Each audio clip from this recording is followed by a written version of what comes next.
분양가 9억 원 초과 아파트는 2017년에 2,600여 가구, 2018년 3,300여 가구, 2019년 6,500여 가구 등으로 해마다 늘고 있습니다. 공모주 청약과 주택 거래 등을 위한 대출이 증가하면서 시중 통화량이 크게 늘었습니다.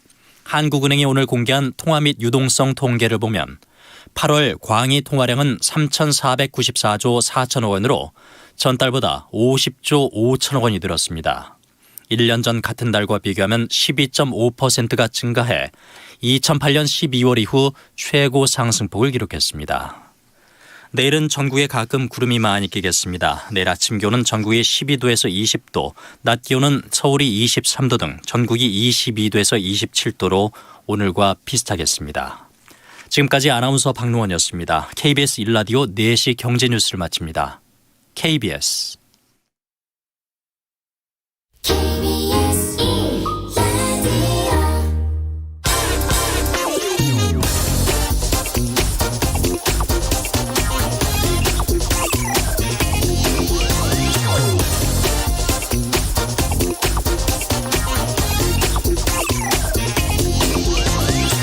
기획재정부 국정감사에서 홍남기 부총리가 지금 상속세 개편 방안을 만드는 중이라고 밝혀서 논란이 일고 있습니다. 때마침 고 이건희 삼성그룹 회장의 유산에 대한 그 상속세 12조 원을 마련하기 위해서 유가족들이 삼성전자 주식을 팔아치울 것이라는 계획이 나오면서 이런 상속세를 내는 국가가 정상이냐면서 보수 언론들도 연일 분위기를 지금 띄우고 있습니다. 그런데 상속세 이거 누구나 다 내는 거 아닙니다. 우리나라 전체 국민 가운데 단 2%만 상속세를 냅니다. 주변에 상속세 내는 사람 있다면은 그 사람은 진짜 부자인 겁니다. 정부가 상속세를 개편하려 하는 데는 올해 집값이 너무 많이 올라서 이 상속세를 내는 가구 부담이 좀 늘어났다 이런 이유도 있다고 합니다. 얼마 전엔 집값 올랐다고 종부세를 너덜너덜하게 만들어 놓더니 이젠 상속세 깎아주겠다고 나서고 있습니다. 상속세는 대표적인 부자들의 세금입니다. 미국 바이든 행정부는 코로나로 더 극심해진 빈부 격차를 해소하기 위해서 지금 부자 증세를 추진하고 있습니다. 역사적으로 볼 때 포용적인 정책을 펼친 국가는 성공했고 착취적인 정책을 펼친 국가는 반드시 실패했다는 사실을 명심하기 바랍니다. 누군가에게 깎아준 세금은 반드시 다른 누군가에게서 더 걷어야 합니다. 네, 경제와 정의를 다잡는 홍반장, 저는 KBS 기자 홍사원입니다. 홍사원의 경제쇼 출발하겠습니다. 유튜브 오늘도 함께 갑시다.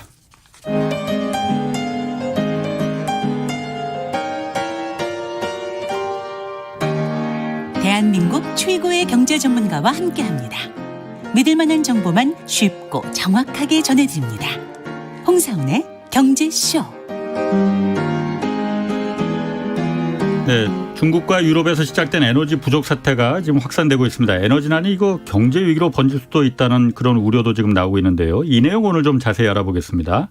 유튜브 지구본 연구소 운영자이자 법무법인 율촌의 전문위원 최준영 박사 나오셨습니다. 안녕하세요. 네, 안녕하세요. 예, 오늘 하여튼 전력난 좀 알아보겠습니다. 좀 생소하긴 해요. 갑자기 전력난 하니까. 그렇죠. 전기는 언제나 안정적으로 잘 쓰는 거다 생각했는데 전기가 모자라서 이런 이야기는 정말 오래간만에 듣는 이야기죠. 북한도 아니고 말이죠. 그렇습니다. 이 중국부터 좀 볼게요. 지난달부터 이거 전력난 심해져서 어떤 데는 광동성 같은 경우는 일주일에 하루만 공장에 전기가 들어가는 곳도 있다고 하는데 실제로 그런지 모르겠어요. 지금 여전히 마찬가지입니까? 예, 그러니까 중국 같은 경우는 몇 가지 요인들이 이제 겹쳐 있는데요. 예. 일단은 전체적으로 가장 큰 요인은 중국에서 이제 에너지, 특히 에너지 사용 감소, 그다음에 에너지 사용 밀도라고 그러는데 그것들을 이제 줄이도록 정부가 각 성정부에다가 이제 요구를 했었고 목표치가 제시돼 있는 상태였어요. 그런데 이제 지금 올해가 벌써 다 가고 있는데 이게 목표 달성이 안 되는 지역들이 대부분이라는 거죠. 그러면 이제 내년도 이제 공산당 대회를 이제 치르는 입장에서 봤을 때 보면 목표 달성이 이제 불가하다. 그러면 이제 뭔가 당 정책이 잘못된 거냐, 이게 추진한 사람이 잘못된 거냐라는 책임 소재 이제 문제가 생길 수밖에 없는 거죠. 아하. 그러다 보니까 일단은 이 숫자를 맞추는데 주력을 이제 하고 있습니다. 그래서 이제 전력 자체가 모자라다기보다는 공급량 자체를 줄이면 아예 에너지 총 소비량 자체가 줄어들 수밖에 없으니까 일단은 그 주요한 지역들에 대해서 순환 이제 정전 같은 식으로 제한적으로 전력을 공급하는 이제 이러면서 이제 정전이나 단전에 이런 상황이 이제 생기는 지역들이 이제 있습니다. 주로 이 지역들 같은 경우는 이제 남부 지역 주로 이제 많은 산업 생산 시설들이 몰려 있는 이런 지역들이 이제 있고요. 이러한 이제 정책적인 어떤 결단에 따라서 발생하는 인위적인 정전도 있지만 다른 한편으로는 이제 중국 같은 경우는 여전히 석탄 화력 발전의 비중이 매우 높은데 작년 2020년에 이제 코로나19로 인해서 수요가 전체적인 경제 수요가 줄어들었다가 올해 전 세계적으로 초반에 이제 많이 올라왔죠. 이러면서 전력 수요가 늘고 거기에 따라서 석탄 공급도 늘어야 되는데 중국 내에서 석탄 공급이 그렇게 원활치가 못합니다. 그러니까 많은 분들이 이제 호주에서 수입하는 석탄이 줄어들어서 문제가 된 거 아니냐라고 말씀하시는데 사실 중국 전체 석탄량 소비량으로 보면은 이제 호주에서 들어오는 수입량 같은 경우는 정말 얼마 되지 않아요. 4% 정도 얘기하던데. 그 정도도 안 될 거예요. 그래서 중국 내부에서 조금 증산을 하면 사실은 커버할 수 있는 양이다라고 이제 생각들을 했는데 문제는 중국이 이제 그 동안에 이제 그 여러 가지 뭐 온실가스, 대기오염 이런 문제로 인해 가지고 석탄을 줄이도록 그래서 당연히 석탄 수요가 줄면 석탄 공급도 줄어야 되니까 노후된 탄광들이나 이런 것들을 지속적으로 폐광을 이제 해왔습니다. 투자를 하지 않고. 그다음에 우리나라도 뭐 중대재해처벌법 같은 이런 이제 산재 사고에 대해서 민감해지고 있는데 중국도 비슷합니다. 그러다 보니까 적정량을 생산하는 그걸 넘어서서 초과 생산을 하다가 사고가 발생했을 경우에는 관리자, 운영자들한테 큰 책임을 묻는 이러한 제도들이 계속 등장하고 있어요. 그러다 보니까 과거 같으면 항상 초과 생산을 해서 수요를 맞추는 이런 광산들이 적정 생산 수준으로 자체적으로 양을 이제 조절하는 이제 이런 상황들이 생기는 거죠. 그러니까 해외에서 수입하는 것들은 여전히 코로나 때문에 해상 물동이 원활하지 않은 상태이고 국내적으로는 수요가 증가했는데 공급 여력은 감소한 상태. 여기다가 이제 중국 동북 삼성 지역 같은 경우는 원래부터 이 우리가 잘 모르셨지만 이 풍력 발전 비중이 은근히 높았습니다. 중국도? 중국 동북부. 우리 이제 흑룡강성이라든지 이제 이런 길림성 이런 지역 같은 경우는 한 20% 정도를 이제 풍력이 이제 조달을 하고 있었는데 이 지역도 유럽과 비슷하게 바람이 잘 안 불어요. 그러다 보니까 이제 전력 공급 자체가 동북 지역 같은 경우는 부족해지는 이러한 사태가 이제 벌어지고 있는 거죠. 그러니까 원인은 다르지만 중국 전체적으로 봤을 때 이게 뭔가 이제 전력 공급이 원활치가 않다. 그다음에 뭐 한쪽에서는 인위적이고 한쪽에서는 정말로 부족한 이런 일이지만 어쨌거나 전력을 더 생산해야 되는 일은 분명한 상황에 도달했는데 뾰족한 대안이 없는 거예요. 중국 정부 입장에서 봤을 때. 그래서 결국은 이제 중국이 이제 각 석탄 채굴 업체들을 다 불러서 증산해라. 석탄을 더 많이 캐내라. 그러니까 폐광했던데 다시. 그렇죠. 지금 이제 많이 생산량을 줄이고 뭐 했던 지역들까지도 원상 회복으로 아니면 더 증산해라. 라고 독려를 이제 했으니까 생산을 하면 되는데 문제는 최근에 중국에서도 비가 꽤 많이 왔었습니다. 그러다 보니까 이제 갱도들이 이제 물에 잠겨 있거나 이런 작업이 좀 곤란한 지역들이 이제 많다라는 거죠. 그러다 보니까 이제 그런 시설들이 제대로 이제 원하는 대로 100% 가동하기까지는 아직 시간이 좀 필요한 이러한 시점인 거죠. 그래서 전체적으로 봤을 때 보면 중국 같은 경우는 내부적인 석탄 공급의 문제, 그다음에 정부 정책, 저탄소에 관한 정부 정책의 어떤 강압적인 시행 이런 것들이 겹치면서 전력난이 이제 시행이 되고 있는데 이게 이제 뭐 이를테면 날씨가 더 추워지면 계속 이렇게 갈 수는 없으니까 어느 정도 수준에서 이제 회복이 되지 않겠느냐라는 의견도 있고 이게 의외로 좀 오래 갈 수도 있다. 올 겨울은 춥고 길 수도 있다. 이런 이제 견해도 나오고 있는 그런 상태입니다. 어쨌든 중국에서 그 석탄 발전소가 그 좀 가동을 좀 줄이면서 요즘 우리나라 하늘이 이렇게 깨끗한 거는 그 영향도 분명히 있겠죠. 분명히 있을 거라고 생각을 합니다. 근데 이제 여러 가지 요인들이 겹쳐 있다 보니까 이제 사실 선뜻 뭐라고 말씀드리긴 좀 어렵습니다. 그렇군요. 그러면은 이 중국뿐만이 아니고 그 석탄 부족이 인도도 지금 마찬가지라고 하던데 지금? 맞습니다. 인도 같은 경우는 그 중국보다도 석탄 화력에 대한 의존도가 더 높아요. 전체 발전량의 한 80%가 이제 석탄 화력 발전으로 이제 가동을 하는 어떻게 보면 석탄 국가입니다. 석탄 수요도 많고 그래서 세계에서 세 번째로 많은 석탄을 수입하는 이제 그러한 나라가 인도인데 이게 석탄 가격이 이제 지금 올라가면서 수입하기가 만만치 않아지는 이제 상황이 연출이 되고 있는 거죠. 그래서 지난주 통계를 보면 인도에 전체적으로 한 130개 정도의 화력발전소가 있는데 석탄 화력발전소 중에서 80%가 재고량이 이제 8일 미만, 일주일치 미만의 재고량만 가지고 있다. 그다음에 한 절반 가까이는 이제 이틀밖에 재고치가 없다. 예. 이런 이제 이야기들이 나오는 거죠. 그래서 평소에 인도 발전소들, 석탄화력 발전소들 같은 경우는 보통 한 3주치 조금 안 되는 한 18일에서 20일 정도를 재고를 보통 유지를 하고 있었는데 예. 이게 지금 이제 재고량이 급속도로 이제 낮아지고 있는 상태인 거죠. 예. 당장 전력을 생산하는 데는 어떻게든 막 메꾸고는 있는데 예. 아주 아슬아슬한 이제 상황이 이제 연출이 되고 있는데 사실 인도가 이제 이런 상황에 내몰리고 있는 것들은 석탄 가격 자체의 어떤 인상도 있고요. 예. 그 다음에 전력 수요 자체가 이제 증가한 데 비해서 해외로부터의 수입은 이제 원활치 않고 또 한편으로는 그 동안에 이제 인도가 80%가 석탄이면 나머지 20% 중에 한 절반 이상은 수력 발전이 담당을 해줬는데 예. 올해 몬순이 되게 불규칙하게 이제 오면서 채워야 될 댐들이 제대로 물을 잘 못 채운 예. 이제 이런 상황이 이제 겹치고 있는 거죠. 거기다 덧붙여서 이제 몇 개 되지는 않지만 이제 가스 화력 발전소라든지 또 원자력 발전소 이런 것들도 뭐 가스 가격 급등, 그다음에 원자력 발전소는 전기 유지 보수 뭐 이런 일정이 겹치면서 뭔가 이제 꼬이고 있는 상황이죠. 그러니까 하나씩 보면 그럴 수도 있어라고 생각했는데 이게 전체적으로 보면 이게 경기가 좋아지니까 좋은 거다 싶었는데 예. 뜻하지 않은 전력난에 이제 인도도 봉착을 하고 있고요. 그러다 보니까 전 세계적으로 석탄 가격은 지금 연초 대비 2배 이상 지금 올라 있는 그런 상태입니다. 그 유럽 지금 천연가스 부족 때문에 네. 영국 같은 경우에 전기요금이 뭐 엄청 올랐다고 하고 그렇습니다. 유럽 같은 경우에 그 에너지난 이게 지금 막 유럽 국민들은 피부에 와 닿죠. 닿는다고 하던데 예. 이거는 이유가 그러니까 천연가스 부족 때문인 거예요. 그러니까 러시아에서 공급을 줄여서. 그러니까 이제 몇 가지 이유가 이제 겹쳤죠. 그러니까 예. 한 가지 이유로 이제 이런 거대한 현상들이 발생하지는 않는데 예. 처음 시작은 겨울이 좀 길었습니다. 예. 겨울이 3월달, 4월달까지 이어졌어요. 유럽이. 예. 그러다 보니까 남방이 원래 2월달 정도 끝나면 3, 4월달 되면 이제 천연가스 가격이 확 내려갑니다. 예. 그러면 가스 업체들은 이제 이 틈을 타서 많은 재고량을 최대한 확보를 해놓고 그걸 가지고 이제 안정적으로 이제 유지를 해왔는데 예. 3, 4월까지 겨울이 길어지면서 난방 수요가 이어지면서 재고를 쌓아놓을 기회가 별로 없었어요. 거기다가 4월달 정도부터 이 유럽, 영국을 중심으로 한 이 북해 지역 평소에 네. 바람이 잘 불어서 세계에서 제일 풍력 발전이 잘 되던 지역에 바람이 안 붑니다. 그 이상하네. 중국도 그렇고 왜 영국도 예. 그렇고 바람이 왜 안 불까? 이게 이제 뭐 기후 변화에 따른 전 세계적인 어떤 현상이 공통적으로 좀 나타나고 있는 상태인데 예. 그러다 보니까 유럽 같은 경우는 이제 풍력 발전이 전체 발전량의 한 15%, 뭐 예. 영국 같은 경우는 한 18% 이렇게까지 이제 차지하고 있었는데 지금 5% 미만으로 이제 축소가 돼 버렸어요. 그러면은 비는 게 한 10% 이상이 비니까 그럼 이걸 어딘가는 누군가 채워줘야 되는데 그러게요. 결국 예. 그게 이제 가스 화력 발전이 제일 이제 좋은 수단이었던 거죠. 예. 그러다 보니까 평소보다 이제 가스에 대한 수요가 예. 이제 증가를 이제 했는데 예.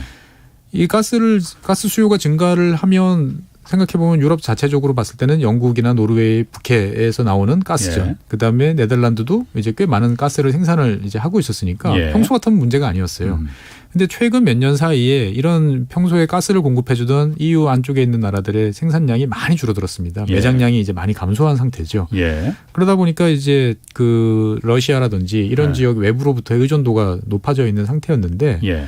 이제 러시아 입장에서 봤을 때 보면은 장기 계약 몇십 년 동안 계약을 해서 고정된 예. 가격으로 주는 것들은 공급을 하지만 예. 추가적으로 우리가 너희들한테 더 줘서 가스 가격을 굳이 낮출 필요는 없다라고 생각을 하는 거죠. 예. 그러다 보니까 유럽 정부들의 요구에 대해서 상당히 이제 좀 소극적으로 이제 바라보다 보니까 이제 그런 와중에 전 세계적으로 이제 가스에 대한 수요가 증가하면서 가스 예. 가격 자체가 오르고 예. 그다음에 가스 가격 자체가 오른다는 거는 발전 원가가 이제 오르는 그렇죠. 거죠. 예. 우리나라 같은 경우는 발전 원가가 전기 요금에 일부 반영이 되긴 하지만 예. 상당히 좀 제한적입니다. 예. 그에 비해서 유럽 같은 경우는 이제 원가가 바로바로 연동이 되고 그것들이 전력 거래의 어떤 다양한 시장들을 통해서 가격으로 바로 연결이 되는 그런 구조거든요. 예.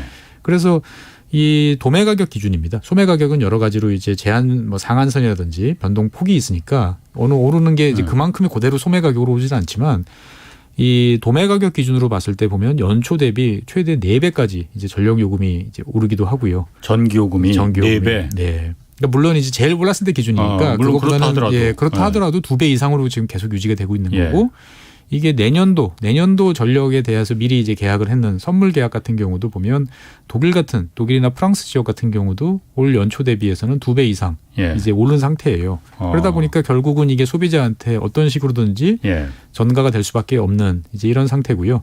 그다음에 전기 같은 경우는 그나마 이제 여러 가지 옵션이 있지만 예. 난방은 철저하게 이제 가스에 의존할 수밖에 없는데 예. 이런 오르는 가스 요금이 이제 바로 겨울철이 이제 곧 다가오고 있다 보니까 예. 이제 영국을 중심으로 한 많은 유럽 국가들한테는 이제 지금 치명적으로 이제 다가오고 있습니다. 그래서 실제로 전력 요금 인상에 대해서 이제 뭐 스페인이라든지 예. 뭐 그리스라든지 이런 나라들 같은 경우는 이 전력 요금 인상으로 인해서 어떻게 보면 초과적인 이득을 얻는 전기 공급 업체들의 팔을 꺾어 가지고 예. 강제적으로 이제 이 요금을 인하하는 예. 이러한 조치들을 이제 시행을 하고 있고요.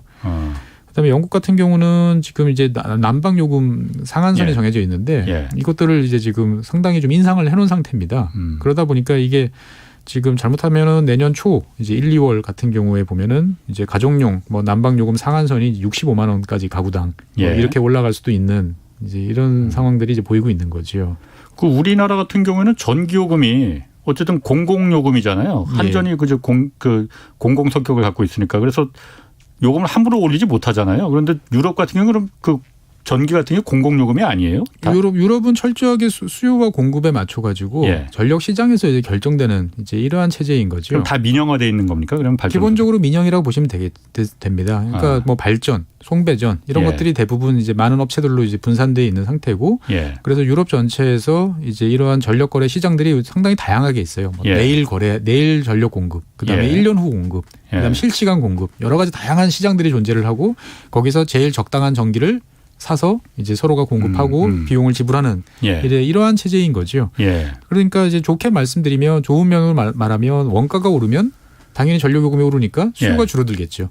예, 그렇죠. 그다음에 전력요금이 뭐 원가가 내려가면은 안정적으로 전력요금이 낮게 유지되면은 사람들이 그때 더 많이 쓸 수 있고. 예. 그래서 가격을 통해 가지고 사람들의 수요를 적절하게 통제할 수 있는 이러한 면들이 있는 건 장점인데 우리나라 같은 경우는 반대죠. 예. 전력요금이 고정돼 있는 상태다 보니까 비교적 상대적으로 저렴하다 생각하면 별 부담 없이 전력을 많이 사용하는 뭐 도덕적 해이가 일어날 수도 있다고 해요. 예, 뭐 이런 면도 예. 있지만, 그러니까 양쪽 다 장단점이 있는 체제인데 통상의 경우에는 우리처럼 이제 단일한 사업자가 전력을 일괄적으로 공급을 하고, 예. 그 다음에 상당히 좁은 폭에서 이제 전력요금이 결정되는 이러한 체제는 사실 지금 21세기 상황에서 보면은 매우 드문 체제거든요.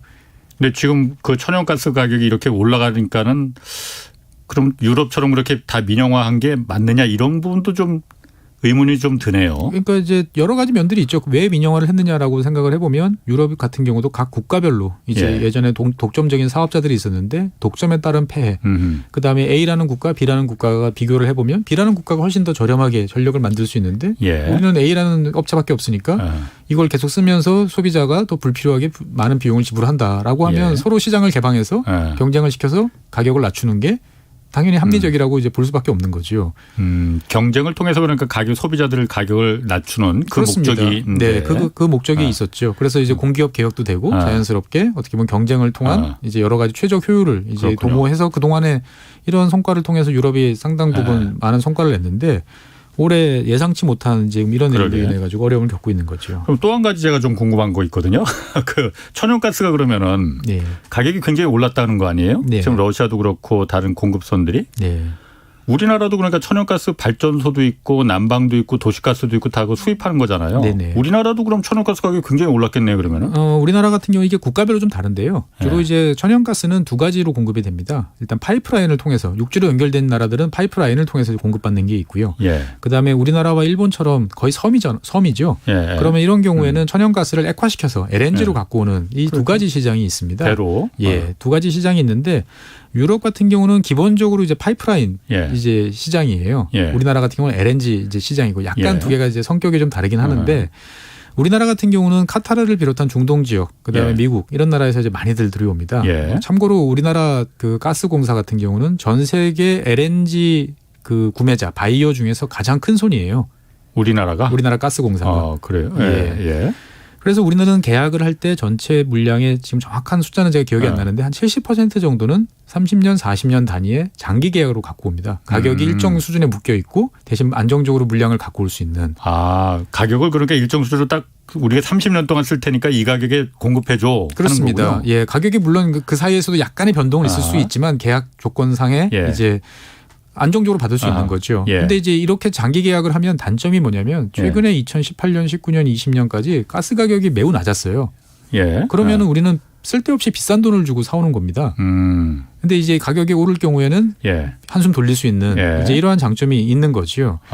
그래서 유럽 같은 경우는 그동안에 이런 러시아나 이런 나라들이 장기 계약을 늘리자라고 이야기를 했는데 장기 계약을 할 필요 없이 현물 시장에서 가격을 좀만 주면 얼마든지 더 싸게 물량을 확보할 수 있었는데 굳이 장기 계약을 할 필요가 없는 거죠. 그러던 상황이 이제 지금 일순간에 바뀌고 나니까 이제 가스가 필요한 나라들이 전부 지금 현물 시장으로 몰리면서 이제 LNG 가격까지 지금 폭등을 지금 한 상태예요. 그러니까 뭐 근본적인 원인은 네덜란드나 영국처럼 기존에 넉넉하게 가스를 생산하던 나라들이 많이 이제 줄어들었던 이제 그 원인도 있고요. 그다음에 유럽 국가들이 그동안에 자국의 가장 최적 이익을 보느라고 현물 시장 위주로 접근을 하다 보니까 장기 계약에 대해서 이제 좀 소홀했다라는 이제 면들도 좀 있습니다. 그런 면이 그러니까 이게 동전의 양면이라고 해야 될까? 그러니까 우리가 장기 계약을 해서 좀 시세보다 비싸게 30년, 40년 안정적으로 이 가격에 공급해줘 했는 게 가스값이 쌀 때는 우리가 좀 많이 손해죠. 욕을 먹었는데 많이 손해를 봤는데 지금 와서는 그게 약이 된 거라고 좀 볼 수 있겠네요. 그러니까 이제 전체적으로 30년을 다 봐야 이제 평가를 내릴 수 있는 거죠. 지금 이제 국정감사 기간인데 사실 꽤 여러 번 이제 매번 국감 때마다 장기 계약 비중이 너무 높아가지고 우리가 과도한 비용을 지금 지불하고 있는 거 아니냐라는 지적이 꽤 많았습니다. 그런 지적이 계속 있었군요. 그래서 현물 시장에서 구해오는 비중을 꽤 높이기도 했고요. 했는데 그러다 보니까 이제 우리 같은 경우는 직접적인 가스 요금 어떤 인상 영향은 이제 일부 분야에 좀 제한이 되긴 합니다만. 이 추세가 이제 계속될 경우에는 우리도 이제 영향을 받을 수밖에 없는 거죠. 그렇겠네요. 실제로 당장 전력 요금 자체가 오르는 게 문제도 있지만요. 가스 요금 같은 경우는 가스를 통해서 암모니아도 만들고 암모니아를 만들어서 비료도 만들고 이산화탄소 뭐 각종 드라이 아이스 이런 제작으로 다 연결이 돼 있거든요. 그래서 유럽 같은 경우는 지금 천연가스를 기반으로 했던 제조업체들이 가동을 중단하고 있습니다. 그러다 보니까 이제 비료 가격 상승 뭐 이런 것들이 나타나면서 내년에는 농산물 가격이 뛰는 거 아니냐라는 이제 이러한 이제 예측도 나오고 있는 거죠. 농산물 가격까지 이게 다 연결이 될 수가 있겠군요. 그렇습니다. 그러면 유럽 같은 경우에 뭐 아까 말씀하신 대로 영국 내에서 생산하는 가스량, 네덜란드에서 생산하는 가스량이 이제 줄어들면서 그래도 대안이 있잖아요. 러시아 그 유럽 대륙으로 가스관이 연결돼 있지 않습니까? 그렇습니다. 러시아에서 좀 우리 좀 많이 좀 우리가 좀 부족하니까 가스 때문에 난리니까 더 좀 우리 좀 달라 하면 되는 거 아니에요? 근데 이제 러시아 입장에서 봤을 때는 가격이 이렇게 오를 때 적절히 이제 수익을 최대한 극대화하고 싶은 욕구가 이제 있는 거죠. 그다음에 실제로 이제 더 보내려고 그러면 이제 그 가스도 파이프로 가면 그 파이프 용량을 이제 잘 고려를 해서 이제 보내야 되는데 최근에 이제 준공했던 이제 노르트 스트림이라고 그 발티크해를 지나서 다른 나라를 거치지 않고 러시아에서 바로 독일로 들어오는 이제 새로운 그 라인이 이제 완공이 됐어요.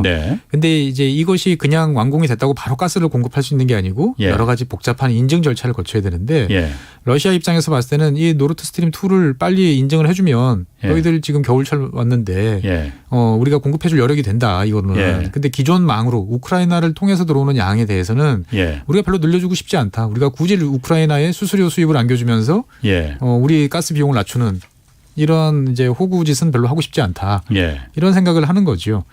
하지만 이제 러시아 입장에서 봤을 때도 유럽 가스 가격이 너무 폭등을 하다 보니까 이게 이제 불안해집니다. 왜냐하면 너무 오르면 사람들이 이제 평소 생각지 못했던 먼 곳에서 갖고 오고 다른 방식을 동원할 수 있거든요. 그러면 안정적으로 자기 고객을 유지하기 위해서 이제 가스 요금이 어느 적정선에서 이제 묶여주는 게 좋은 거죠. 그래서 푸틴 대통령이 이제 가즈프롬 사장한테 이제 공급을 늘리도록 지시를 했었어요. 그래서 그 소식이 알려지자마자 이제 유럽의 천연가스 이제 현물 시장 가격이 한 20% 정도 이제 다운이 되긴 했는데 문제는 이제 러시아 자체적으로도 가스 재고량이 그렇게 넉넉치 않다 이런 보도들이 계속 나오고 있습니다. 그러다 보니까 이제 과연 러시아가 실제로 증가를 해줄 더 공급을 해줄 수 있겠느냐 이제 이런 이제 의문들이 좀 제기되고 있는 거죠. 그래서 뭐 제가 기사를 읽어보니까 그래서 푸틴이 지금 유럽의 왕이 되고 있다 뭐 이런 얘기도 하더라고요. 그러니까 그 가스 공급량 때문에. 맞습니다. 그래서 미국 같은 경우가 누차례 계속 공개적으로 경고를 했어요. 유럽이 그 러시아에 대해서 에너지 의존도가 너무 높아지고 있다. 다양화해라. 그래서 사실 유럽 국가들 특히 폴란드나 이런 국가들이 이제 훨씬 저렴한 파이프라인 그 천연가스를 더 늘리지 않고 예. LNG 미국으로부터 공급되는 LNG 같은 경우를 이제 들여서 다원화를 시키고는 있는데 예. 현재 이 전략적으로 봤을 때 이 유럽의 과도한 러시아 에너지 의존도는 이제 문제가 될 수밖에 없고 이걸 예, 둘러싼 논쟁은 이제 앞으로 계속될 것 같습니다. 그렇겠네요. 그러면 지금 이 에너지난이 지금 중국 그리고 유럽 그리고 아까 말씀하신 인도까지 좀 말씀하셨는데 이게 다른 국가들한테도 이게 확산될 가능성이 있습니까 그러면은? 결국 전기라는 것들은 우리가 어떤 활동을 하는데 기본이 되는 비용이죠. 예. 전기 요금이 인상이 되면 결국은 그것이 다 가격으로 이제 넘어갈 수밖에 예. 없고요. 아까 말씀드린 것처럼 천연가스라는 것들은 단순히 태워가지고 열을 넣는 걸로 끝나는 게 아니고 그 자체가 여러 가지 또 석유화학이라든지 예, 예. 관련되는 산업의 예. 원료죠. 예. 이 가격이 오르면 전체적으로 모든 가격들이 다 오를 수밖에 없습니다. 예. 그러니까 전 세계적으로 봤을 때 보면 해상 물동량은 지금 잘 돌아가지 않아가지고 물류가 잘 돌아가지 않아가지고 그렇지. 예. 계속 물류 비용이 엄청나게 지금 예. 상승해 놓은 상태에서 원가 생산 라인에 있는 그 돌리는 비용 자체도 지금 오르는 거죠. 예. 그러면 결국은 당장은 대한민국 입장에서 봤을 때는 큰 영향이 없다라고 하더라도 전 세계적으로 우리가 들여올 수 있는 각종 원부자재라든지 예. 부품이라든지 이런 가격들이 오르고 그다음에 우리가 만드는 제품들을 사용해 줘야 되는 이제 많은 나라들이 입장에서 봤을 때 보면 그 나라 국민들이 전력 요금도 올라, 난방 요금도 올라. 그러면 결국은 가처분 소득이 줄어들 수밖에 없는 거거든요. 예. 그러면 지갑을 이제 조일 수밖에 없는 거죠. 예. 그렇게 되면은 이제 이 소비가 줄면서 예. 어떤 상품에 대한 수요가 줄고 결국은 전 세계적으로 경기가 안 좋아지면서 예. 우리가 이제 기대했던 만큼의 빠른 경제 회복이라든지 수출 증가 이런 것들이 둔화될 가능성이 매우 높은 게 현재 상황입니다. 지금 그래서 그 부분을 좀 우려하는 목소리들이 높더라고요. 지금 물가가 지금 계속 오르고 있잖아요. 네. 어쨌든 공급 부족 문제 때문이라고들 하는데 물가는 계속 오르는데 말씀하신 것처럼 경기가 성장이 뒷받침되지 못하고 경기가 좀 불황이 상태가 계속되면 경기도 안 좋은 데다가 물가는 계속 오르고 네. 이게 이제 스태그플레이션이라는 거잖아요. 1970년대 많은 나라를 괴롭혔던 스태그플레이션이죠. 그러니까 1970년대는 예. 그게 스태그플레이션이 좀 덜 파괴적이면 괜찮은데 예. 1970년대 이게 파괴적인 스태그플레이션으로 왔던 게 예. 오일 쇼크, 에너지 파동이었잖아요. 그렇습니다. 1차, 지금이 2차 모양새가 비슷한 거 아니에요? 모양새가 상당히 이제 비슷하죠. 네. 비슷한데 이제 그때는 절대적으로 어떻게 보면 에너지 자원이 이제 계속 부족할 거다라는 두려움이 이제 되게 컸었고 예. 그다음에 이제 뭐 중동 전쟁이라든지 예. 이런 정치적인 문제들이 많이 이제 개입을 이제 했던 상황이라면 예. 지금 같은 경우는 이제 이게 2020년 올해의 문제일까? 아니면 2021년, 2022년, 23년으로 가면 또 해소되지 않을까? 예. 라는 여러 가지 전망들이 이제 지금 뒤섞여 있다 보니까 지금이 이제 스태그플레이션의 초입이다. 이렇게 과연 볼 수 있겠는가? 예. 라는 이제 의문도 좀 있는 거죠. 그러니까 예.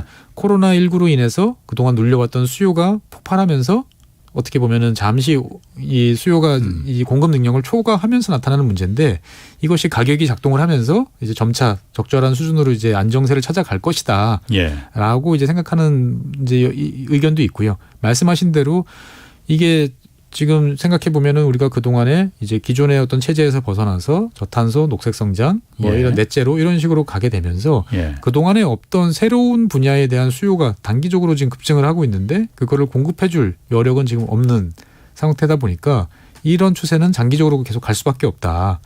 그래서 우리가 잊어먹고 있던 스태그플레이션이 이제 본격적으로 시작될 수밖에 없다라고 이야기하는 이제 이러한 견해들이 지금 맞서고 있습니다.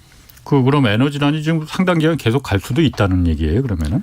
그러니까 이제 에너지난이라는 게 이제 여러 가지 공급 문제도 있고요. 수요 문제도 이제 있습니다. 그러니까 이제 공급 같은 경우는 이제 그 특히 유럽 같은 경우는 우리와 달리 이제 중동 지역에서 갖고 오는 LNG도 있지만 저쪽 그 카리브해라든지 뭐 예. 아프리카라든지 이런 쪽에서 갖고 오는 수요들도 좀 있었는데 예.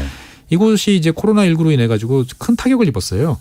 그러다 보니까 이제 일할 사람이 없는 거죠. 예. 그래서 이제 시설 관리 유지가 안 되다 보니까 생산량 자체가 많이 떨어져 있는데 예. 이것들이 이제 금방 회복이 될 거다. 이제 사람들이 가서 일하기 시작하면 예. 이렇게 돼 보면 금방 이제 될 것 같은데 문제는 지금 이제 저탄소 형태로 이제 가면서 우리가 재생에너지 비중을 늘려놨는데 재생에너지 비중의 확대라는 것들은 결국 가스 화력 발전소, 가스에 대한 수요 증가로 이어질 수밖에 없다. 예. 그러니까 가스 수요가 계속 증가를 하게 되면 이런 추세는 이제 당분간 이어질 수밖에 없고 계속적으로 불안한 상태가 될 수밖에 없다. 이렇게 양쪽 다 지금 이제 해석이 가능한 그런 상태입니다. DJ 광님이 이거 박사님께 좀 물어봐달라고 하셨는데 아까 잠깐 말씀하신 것 같은데 그 최근 유럽의 천연가스 계약이 장기 계약에서 스팟 계약으로 많이 전환된 게 그 이제 지금 가스난 이유라고 하는데. 이게 맞는 말인가요? 물어보셨더니 맞죠? 아까 잠깐 말씀하신 거죠. 왜냐하면 이제 저렴하게 갖고 와야 이제 아무래도 유리할 수밖에 없는 거고 싸게 살 수 있는데 굳이 비싸게 살 이유가 별로 없는 거죠. 우리는 계속 장기 계약으로 했는데 저희는 이제 그거에 대한 두려움이 있습니다. 공급이 중단되면 어떡하지라는 두려움이 되게 크기 때문에 안정적으로 이제 끌고 가려는 그런 이제 의지들이 있는 거지요. 우리도 그러면 그런 파이프라인을 설치할 데가 없구나. 실질적인 섬이니까 북한에 가로막혀 있고 한면은 바다고. 특히 뭐 동해가 얕은 바다면 러시아를 통해서 우리 아까 말씀드린 것처럼 노르트 스트림처럼 해가지고 그 갖고 올 수 있는 방법도 있는데 이제 그것도 쉽지 않죠. 동해는 또 깊은 바다다 보니까 이제 여러 가지로 이제 저희는 섬이라는 어려움이 있습니다. 그렇군요. 자 그러면 이거 이번에 보면서 유럽하고 중국이 에너지 문제 보면서 어쨌든 지금까지 국제적인 기류가 다들 그 국가적인 합의를 이뤘던 게 전통적인 화석 에너지 이게 결국은 지구를 죽이는 일이지 않느냐. 그러니 전통적인 화석 에너지 줄이고 신재생 에너지 깨끗한 에너지로 그 패러다임을 좀 바꾸자라는 게 이제 국제적인 합의고 추세잖아요. 네, 맞습니다. 근데 이게 가도 될까 하는 뭐 가긴 가야 되겠지만은 좀 의문이 생긴단 말이에요. 그러니까 이제 말씀하신 게 정답이에요. 그 길로 가야 됩니다.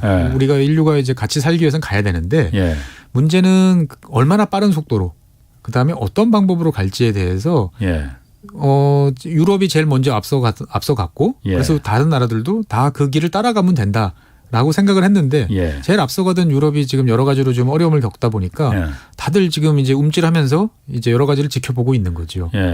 그러니까 우리가 저탄소 사회로 이전한다라는 것들은 말씀하신 대로 화석 연료를 사용을 줄여야 되고 그럼 화석 연료가 어디 사용되느냐라고 보면 제일 많이 사용되는 데는 발전입니다. 화석 연료를 태워서 그 열로 물을 끓여서 발전을 하는 이게 이제 제일 큰 분야고 그다음이 이제 산업 부문 우리가 직접 이제 석유화학이라든지 이제 이런 쪽 그다음에 자동차. 자동차가 세 번째예요? 운송 분야도 상당히 큰 분야죠. 그래서 이 분야들을 이제 어떻게 바꿔나갈 것이냐라고 했는데 많은 나라들이 다 고민하는 게 산업 부문은 일단 뒤로 좀 밀어놓자. 가급적이면 좀 뒤로 가자. 왜냐하면 많은 사람들의 일자리와 경제와 이런 데 관련돼 있으니까 이거는 조금씩 뒤로 밀어놓고 첫 번째로 가는 게 그래서 다 전력 부문입니다. 전력 부문에서 이제 줄이자. 특히나 전력은 이제 오일 쇼크를 거치면서 많은 나라들이 이제 석탄을 위주로 이제 발전을 해오다 보니까 석탄을 발전소를 치우면 이제 당장 이제 온실가스 발생량이 뚝뚝 떨어지는 거죠. 그래서 그러면은 석탄보다 비싼 가스를 떼야 되느냐 싶었는데 때마쳐 가스가 이제 전 세계적으로 여기저기서 탐사를 하면서 많은 양이 공급이 됐어요. 그래서 안정적으로 이제 가스가 공급이 되니까 이제 전력 부문 같은 경우는 신재생 에너지, 태양광이라든지 풍력 발전 비중이 높아지고 그러면 이제 그거 맞춰서 석탄 화력 발전소를 줄이고 그러면 석탄 화력 발전소가 주니까 그러면 그만큼을 태양광이나 풍력이 해주면 좋은데 여기는 이제 바람이 안 분다든지 이제 뭐 해가 안 뜬다든지 하면은 곤란하잖아요. 그러면 그 갭을 이제 가스가 상대적으로 상당히 저렴해졌으니까 채우면 된다. 석탄 화력 발전소는 한번 켜고 끄는데 시간이 많이 걸립니다. 그에 비해서 가스 화력 발전소는 한 30분 정도면은 따라잡을 수 있거든요. 그러니까 이제 가스가 어떻게 보면 저탄소 사회로 넘어가기 위한 그 징검다리적 역할을 앞으로 한 30년, 40년 정도는 해줄 수 있다라는 게 전 세계적인 전략이었어요.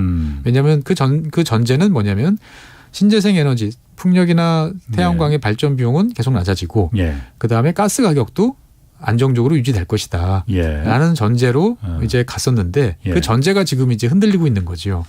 그러다 보니까 특히 전력 부문이라는 것들은 이제 많은 이제 여러분들이 잘 인식하지 못하는 어려움들이 있어요. 그러니까 뭐냐면 저장이 안 되고요. 그렇죠. 그다음에 생산과 소비가 실시간으로 맞아 떨어져야 됩니다. 그러다 보니까 이게 그 태양광 오늘처럼 날씨가 좋아가지고 햇빛 적당하고 바람도 잘 불고 하면은 재생에너지 비중이 갑자기 생산량이 늘어나요. 그렇죠. 그러면 생산량이 늘어나는데 많으면 좋은 거 아니야?라고 생각할지 모르지만 그거를 받아줄 수 있는 소비가 없으면 이 전력망 자체가 공급만 많아지면 전체 망 자체가 이제 상당히 불안해집니다. 그러면서 이게 어떤 지역 같은 경우는 이제 정전, 대규모 정전 사태가 이제 벌어질 수도 있는 거죠. 부하를 주니까. 그렇죠. 예. 그러니까 우리가 보통 정전이라고 그러면은 공급이 부족해서 이제 생긴다라고 생각들을 하시는데 그것도 맞고요. 반대로 지나치게 공급이 많아도 이제 문제가 생길 수 있는 겁니다. 서로가 실시간으로 이걸 잘 맞춰서 가야 되는데 예. 이 문제들이 이제 재생에너지 어떻게 보면은 누가 지시를 해서 꺼라 켜라 이렇게 할 수 없는 재생에너지 비중이 높아지다 보니까 예. 우리가 전제로 하고 있는 안정적인 전력망이라는 것들이 갈수록 이제 유지하기가 좀 힘들어지는 예. 이제 이러한 상황이 되고 있어요. 그런데 지금 그래서 그 전기가 저장이 안 되는 그 단점 때문에 네. 지금 많은 사람들이 대안으로 말하는 게 수소를 말하잖아요. 예. 그 남는 전기로 그렇게 예. 과공급된 전기로 네. 남을 때 네. 그걸 수소로 만들어 놨다가 네. 수소는 저장할 수가 있으니까. 그렇죠. 상대적으로 그다음에 뭐 그나마 쉬운 거죠. 수소로 만든 다음에 그걸 갖다 나중에 전기에 이제 부족할 때 수소로 전기를 만들어서 이제 네. 다시 공급하면 되는 거 아니냐. 네네. 그 방법은 좀 대안이 될 수 있지 않을까요? 일단은 뭐 유력한 대안으로 이제 꼽히고는 있는데 이게 수소라는 것들은 우리가 그동안에 산업체에서 조금씩 뭐 석유화학 산업에서 필요할 때 쓰는 원료로 쓰는 거였지 예. 이렇게 대규모 어떤 공급을 가지고 24시간을 맞춰서 뭔가 해본 적이 없습니다. 예. 그러다 보니까 우리가 지금 전력을 쓰는 전력망이라는 것들은 19세기 말 20세기 초반서부터 지금 100년 넘게 구축돼 왔던 사업 시스템인데 수소라는 것들은 이제 그 정도 체계를 이제 갖춰 나가야 되는 이제 그러한 단계인 거죠. 아무리 빨라도 30년, 40년 걸리는 이제 이런 시스템인 거죠. 예. 그러면 이제 그게 말씀하신 어떤 그러한 방법으로 가기 위해서는 예. 그러면 계속적으로 안정적으로 그 물을 분해해서 깨끗하게 이제 그 수소를 생산할 수 있는 기술이 더 발전돼야 되고 그다음에 수소라는 거는 저장은 가능하지만 저장 자체는 또 매우 어렵습니다. 매우 높은 압력과 그렇죠. 이제 이런 것들이 필요한데 그러면 이거를 다시 암모니아로 바꿔야 되느냐? 뭐 이런 이야기들이 있는 거죠. 근데 한 번씩 그렇게 바꿀 때마다 에너지 효율은 뚝뚝 떨어지는 거죠. 그럼 이렇게 해서 남는 게 과연 뭐지? 라는 이제 근본적인 이제 질문을 또 해볼 수도 있는 거고요. 그렇겠네요. 그러다 보니까 저탄소라는 어떠한 그러한 목표는 분명하고 우리가 가야 되지만 거기까지 가는 아까 말씀드린 것처럼 가는 길이 이게 과연 맞는 것인가? 라는 것들을 자신 있게 내딛다가 지금은 다들 움찔해서 다시 지금 살펴보고 있는 이런 상황이라고 생각하시면 될 것 같습니다. 뭐 험난하네요. 그래서 자꾸 원자력을 말하는 부분도 일리가 뭐 그런 이유겠고요. 예. 뭐 예전에도 말씀드렸지만 원자력하고 재생에너지는 그 탄소 발생이 없는 에너지이기 때문에 서로 좀 잘 지내야 되는데 좀 아쉽죠. 원자력이 사실 뭐 우리가 다들 알겠지만 원자력하면 일단 다 그 편하고 깨끗한 에너지라는 걸 알지만 후쿠시마라는 이 트라우마가 있어서 그 부분을 극복을 할 수 있느냐 없느냐 그게 관건인 것 같아요. 맞습니다. 그러니까 뭐 이게 사회적 수용성이라는 문제들이 또 있는 거죠. 그러다 보니까 경제적으로만 뭐 과학적으로만 이야기할 수는 없는 이제 그런 어려움이 좀 있습니다. 아까 제가 참 이걸 못 물어봤는데 그 석탄에 비해서 천연가스가 탄소 배출이 그럼 더 적은가 보죠? 같은 일단은 이제 화석 연료지만 천연가스가 석탄에 비해서 가지고 있는 장점은 크게 두 가지입니다. 일단은 석탄을 떼면 온갖 이제 대기 오염 물질들 많은데 그거에 비해서는 석탄에 비해서 천연가스는 대기 오염 물질들 같은 경우는 발생량이 매우 적습니다. 그거는 확실한 장점이고요. 미세먼지가 당연히 없을 테고 없지는 않습니다. 없지는 않은데 이제 석탄 화력 발전에 비해서 석탄에 비해서 천연가스가 흔히 말하는 이제 뭐 황산화물이라든지 뭐 이런 것들은 이제 훨씬 적은 거죠. 그렇군요. 그러니까 대기 오염 문제를 해결하는 가장 쉬운 방법은 석탄을 천연가스로 바꾸면 일단은 해결됩니다. 근데 그렇군요. 이제 온실가스로 넘어가면 조금 복잡해져요. 이를테면 같은 열량을 내는데 석탄이 100의 온실가스를 낸다. 100이라는 양을. 그러면 천연가스는 한 40에서 35 정도 나와요. 굉장히 적네. 적죠. 적은데 문제는 뭐냐면 천연가스 사용량이 계속 늘어나기 시작을 하면 결국은 석탄 화력만큼의 잠시 줄어들었다가 결국은 전체적인 그 온실가스 발생량은 똑같아지는 그러한 상황이 이제 초래될 수도 있는 거죠. 그러니까 이 미래는 전기의 시대라고 보통 이야기를 합니다. 더 많은 전기를 쓸 수밖에 없고 그 전기를 써야만 이제 탄소 배출을 줄일 수 있는데 그렇게 되면은 그 많은 전기를 어디서 만들 것이냐의 문제가 등장하는 거고 그러면 몇십 년 동안은 이제 천연가스 사용량이 늘어난다고 생각하면 지금보다 이를테면 천연가스를 2배, 3배 더 쓴다라고 생각을 하면 결국은 온실가스 배출량이 늘어나는 거 아니냐라고 이제 생각들을 할 수밖에 없는 거죠. 그래서 천연가스가 깨끗해 보인다고 해서 이거를 계속 늘리는 건 한계가 있는 거고 결국은 재생에너지가 비중이 높아지면 그만큼에 따라서 이제 가스 화력 발전도 점차 예. 이제 줄어들 것이다. 그래서 그 수명이 앞으로 한 30년에서 40년이다라고 생각을 했는데 과연 그 예측대로 될 것인지는 좀 봐야 되는 이제 이런 상황인 거죠. 그렇군요. 그럼 이제 우리나라 같은 경우에 어쨌든 에너지 전환 사업 이거는 좀 잘 되고 있는 겁니까? 어떻습니까? 지금 우리나라 그 탄소 중립 위원회도 있고 예. 뭐 감축 목표 이런 것도 발표하고 그러잖아요. 그렇습니다. 이제 국제적으로 우리가 뭐 이제 G7 뭐 세계 10대 안의 경제 대국이 됐고 여러 가지 이제 국제적인 책임을 다해야 되는 입장이다 보니까 예. 당연히 이제 노력을 할 수 있는 만큼 이제 해야 되는 거죠. 예. 해야 되는 거고 이번 정부 들어와서 과거서부터 계속 지속이 됐는데 이번 정부 들어와서 특히 이제 그 재생에너지 보급 확대에 많이 나섰어요. 예. 그래서 태양광이라든지 뭐 이제 풍력 같은 경우는 특히 이제 해상 풍력 같은 예. 이제 다양한 면으로 이제 많이 증가를 이제 하고 있고 그거를 위한 여러 가지 이제 뭐 세제라든지 정책적 지원을 많이 이제 하고 있죠. 그래서 그 발전 용량으로만 보면 특히 이제 뭐 저탄소가 여러 가지 영역이 있습니다만 특히 이제 발전이라는 영역만 놓고 보면 최근에 이제 우리나라에서 재생에너지의 발전 시설 용량 자체는 엄청나게 늘어났어요. 거의 예. 원자력 발전소 다 합한 것만큼의 지금 재생에너지 발전 시설 용량을 가지고 있습니다. 아니 용량이 그러니까 태양광 풍력이 원자력 발전소 다 합친 것만큼 된다고요? 예. 용량 자체는 급속도로 늘어났어요. 태양광 패널 그다음에 각종 풍력 발전기 이런 것들 통해서 늘어났는데 문제는 원자력 발전이라는 거는 항상 100%로 돌아가는 끄든지 100% 돌아가든지 둘 중에 하나인데 이 재생에너지 같은 경우는 바람이나 자연의 상태에 따라서 왔다 갔다 하는 거죠. 그러다 보니까 100이라는 시설 용량을 가지고 있어도 실제로 가동될 수 있는 것들은 평균적으로 보면 한 20% 정도 내외입니다. 밤에는 태양광 안 되고요. 바람 안 불면 풍력 안 되고. 그렇죠. 그러다 보니까 이제 이 시설 용량에 비해서 실제로 발전의 효율성이라는 면들은 어쩔 수 없이 떨어질 수밖에 없는 거고요. 그래서 이것들을 얼마만큼 높여야 되느냐. 이제 이런 과제들이 이제 계속적으로 지금 제기가 되고 있는 거죠. 그럼 다른 나라들은 어떻게 하고 있습니까? 지금 그 우리나라 같은 경우에는 2030년까지 온실가스를 한 40% 줄이겠다. 지금 이렇게 그 목표는 잡아놓고 있어요. 다른 나라들도 우리나라하고 비슷한 수준입니까? 그러니까 다른 나라들 같은 경우 우리나라가 상당히 좀 애매한 위치에 서 있어요. 그러니까 뭐냐면은 한 3, 40년 전을 시계를 돌려놓고 보면 그 당시 선진국은 지금도 선진국이에요. 그렇죠. 그때 개도국은 지금도 다 개도국입니다. 맞습니다. 근데 거기서 유일하게 이쪽에서 저쪽 그룹으로 넘어간 게 대한민국이에요. 그러다 보니까 우리는 지금 선진국이 하는 만큼은 해야 된다는 압력은 받는데 실제로 우리는 이제 걸어온 길이 다르다 보니까 똑같은 길을 가기는 좀 어려운 이제 그런 상황인 거죠. 그러니까 대부분의 유럽 국가들 같은 경우는 1990년을 대비해서 지금 이제 뭐 70%를 감축하겠다, 뭐 50%를 감축하겠다 이런 이야기들을 이제 하고 있고 실제로 목표한 거에 상당 부분을 이미 달성을 했어요. 유럽 같은 경우에. 근데 유럽 국가들을 잘 들여다보면 저거를 어떻게 판단해야 되지라는 생각을 저는 좀 많이 합니다. 그러니까 왜냐하면 1990년 같은 경우는 대부분의 냉전이 이제 막 끝났던 시점이에요. 그러니까 독일 같은 경우는 비효율적으로 유명했던 동독 지역의 산업 생산 뿐만 아니라 어마어마한 양의 온실가스들이 있어요. 그런데 그 시설들이 통독 이후에 자연스럽게 다 스크랩 처리됐어요. 없어져 버렸어요. 그러니까 그 특별한 노력을 하지 않아도 큰 파트가 자연스럽게 줄어드는 거죠. 거기에 비해서 줄이는 목표를 잡았으니까. 왜냐하면 이제 동독 소독 합해가지고 독일의 1990년 기준의 어떤 온실가스 배출량이라는 건 나왔는데 이게 한 뭐 90년대 한 10년 거치면서 대부분이 이제 문을 닫았죠. 그러니까 자연스럽게 확 줄어드는 이제 이런 구조가 된 거고.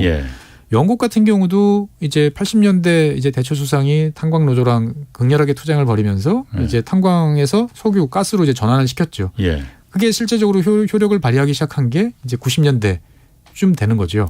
그러면서 또 이 유럽 지역 같은 경우는 탈제조업으로 이제 변화하는 거죠. 그러니까 전력을 많이 쓰고 했던 시설들이 이제 없어지고 필요가 안 하다 보니까 자연스러운 이제 감소 추세가 일정 부분 기여를 한 거예요. 물론 많은 노력도 했던 거죠. 그래서 보니까 우리가 생각했을 때 야 어떻게 저렇게 줄이지 싶을 정도로 줄어들었던 이제 상황이고. 미국 같은 경우는 이제 기준 연도가 2005년 기준입니다. 그 기준은 자기 나라가 정합니다. 왜냐하면 그 기준이라는 거는 뭐냐면 최정점을 우리가 역사적으로 시간표를 뒤로 돌이켜 보니까 그때가 제일 많았어라고 생각해서 거기서부터 이제 감소로 가는 거죠. 그러니까 미국 같은 경우는 왜 2005년이냐? 2005년부터 이제 셰일가스나 셰일 오일들이 이제 본격적으로 등장하기 시작을 이제 했던 시절입니다. 그러면서 자연스럽게 석탄을 치우고 더 싼 이제 가스로 가스로 넘어가다 보니까 자연스럽게 줄어들 수 있는 거예요. 그러니까 이 기준 연도가 이제 그렇게 되는 거죠. 그건 공정하지 않은데? 각국의 상황에 맞춰서 이제 줄어드는 거죠. 그러니까 그런 면에서 봤을 때 우리나라는 이제 그렇게 좀 묻어갈 수 있는 자연스럽게 좀 이렇게 밑에서 베이스에서 깔아주는 변화 요인들이 사실 없어요. 그런 게 이제 상당히 이제 딜레마라는 거죠. 우리는 계속 늘어왔기 때문에 그렇다는 거예요, 그러면? 그렇습니다. 그래서 우리나라는 현재 이제 2018년이 아마 우리의 정점일 거다라고 현재 이제 추산을 해서 2018년 대비로 이제 감축 목표를 이제 설정을 하고 있는 거죠. 근데 이제 이 감축이라는 것들은 아까 말씀드린 것처럼 발전뿐만 아니고 산업 생산, 수송, 그다음에 우리가 이 냉난방하고 있는 주택, 농업, 사회의 모든 분야를 다 그 같이 커버를 하는 분야예요. 그런 면에서 봤을 때 대한민국이 그 직면하고 있는 과제는 매우 어렵습니다.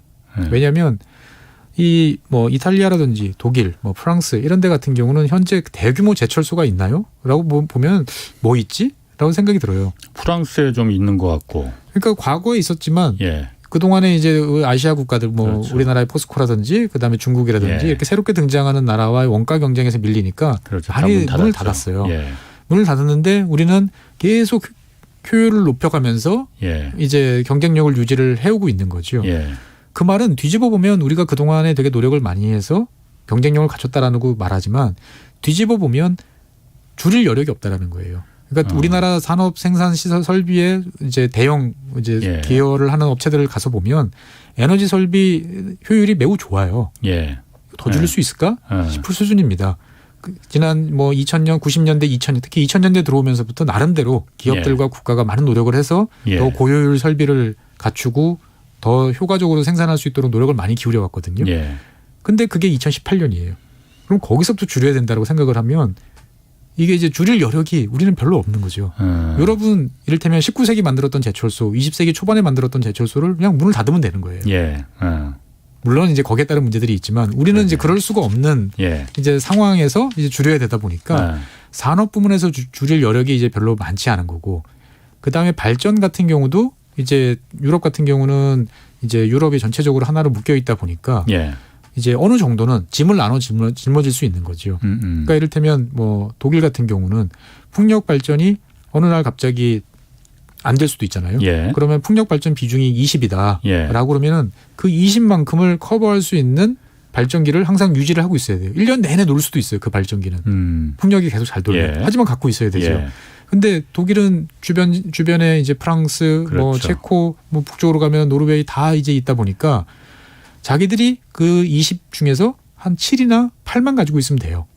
나머지는 급하면 옆에서 땡겨오고 전기를 수입해오고 그다음에 자기들 자체적으로는 효율적이 쓸 만큼만 하면 되는데 대한민국은 그럴 수가 없는 나라죠.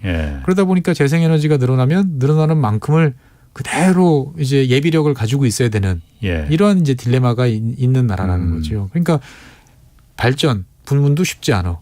그다음에 산업 부문은 더더욱이나 쉽지 않아.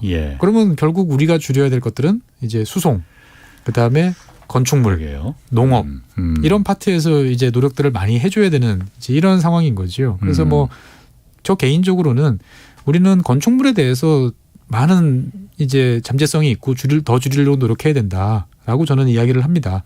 왜냐하면 제로 하우스로 재건축 재개발을 통해서 가면 훨씬 에너지를 줄일 수 있거든요. 그런 부분도 그럼 그 탄소 감축에 다 기여되는 거죠. 맞습니다. 그러니까 이게 그 우리의 실생활하고도 연결되는 거예요. 그러니까 옛날식 그 오래된 주택을 최근에 이제 제로 하우스 같은 이제 아주 에너지 효율적으로 주택으로 이제 바꿔주면 당연히 이제 좋아지는 거지요. 그래서 유럽 같은 경우는 이제 주택 단열, 뭐 창호 교체 이런 것만 해도 크게 줄어들어요. 그러니까 뭐 네덜란드 암스테르담 이런 데 가보시면 뭐 400년, 300년 전에 지은 돌로 지은 건물들 많지 않습니까? 그런 집에서는 난방해봐야 효과가 없어요. 다 새 나가니까. 그렇기 때문에 사실은 옷 입고 모자 쓰고 추운 겨울을 버티는 거고 우리는 다들 최신식 아파트에 아니면 최소한 그래도 이중창은 기본이지 않습니까? 그러다 보니까 우리는 여기도 줄일 여력이 사실 크지가 않은 거죠. 그러니까 우리는 이제 이 감축 목표가 너무 가혹하다 아니면 너무 적다 여러 가지 논란이 사실은 있는데 저는 목표라는 것들은 좀 어려워야 된다고 생각을 합니다. 그래야 이제 이것들을 머리를 쥐어 짜내고 여러 가지 노력들은 하는 거죠. 그런데 한편으로 보면 이 목표에 대해서 우리가 줄일 수 있는 어떠한 그러한 여력이라든지 방법론에 대해서 정말 충분하게 논의를 해봤냐라고 생각을 해보면 거기에 대해서는 좀 퀘스천인 거죠. 그러니까 결국은 이런 식으로 저탄소 사회로의 이전이라는 것들은 비용의 상승을 가져올 수밖에 없는 거고 예. 그 비용의 상승이라는 것들이 이를테면 한 20년, 예. 30년 동안 차근차근 이루어지는 그런 거면 우리가 이제 가랑비에 옷 젖듯이 예. 뭐 예전에는 어디 가서 외식 한 끼 하면은 뭐 3,000원, 4,000원이었는데 지금은 7, 8,000원이지만 뭐 올랐네라고 하지만 뭐 그래도 그냥 감내하고 가지 않습니까? 예. 그렇게 가야 되는데 예. 이게 갑자기 뭐 어제까지 3,000원 했는데 오늘 5,000원. 예. 그다음에 내년 되면 다시 7,000원. 예. 이런 식으로 가면 이제 사회가 이제 수용하기 이제 어려운 것이죠. 예. 그래서 그 전 세계적으로 봤을 때 선진국들을 대상으로는 대부분 2050년까지 넷째로 우리가 배출하는 양하고 감시하는 양하고 똑같아야 된다라고 이야기를 해서 그렇게 따지면은 시간이 이제 앞으로 한 20 몇 년 남은 것처럼 느껴지지만 국제 에너지 기구 IEA 같은 곳에서는 선진국들은 2030년까지 거의 넷째로 달성해야 된다. 라는 이야기를 해요. 2030년 10년도 안 남았는데. 10년도 안 남았어요. 예. 그런 상태라는 거죠. 그러니까 우리가 우리 기준을 어떻게 잡을 것이냐. 우리 스스로가 좀 냉정하게 이야기를 해야 될 것이고요. 한편으로는 우리는 개도국이 더 이상 아니기 때문에 좀 봐줘라는 말은 이제 안 통합니다. 안 통하죠. 그건. 대신 한편으로는 할 말은 해야 된다고 저는 생각해요. 예. 알겠습니다. 오늘 아주 말씀 잘 들었습니다. 지금까지 최준영 박사님 함께했습니다. 고맙습니다. 네, 감사합니다. 네, 여기까지 하겠고요. 저는 내일 다시 찾아뵙겠습니다. 경제와 정의를 다잡는 홍반장, 홍사원의 경제쇼였습니다.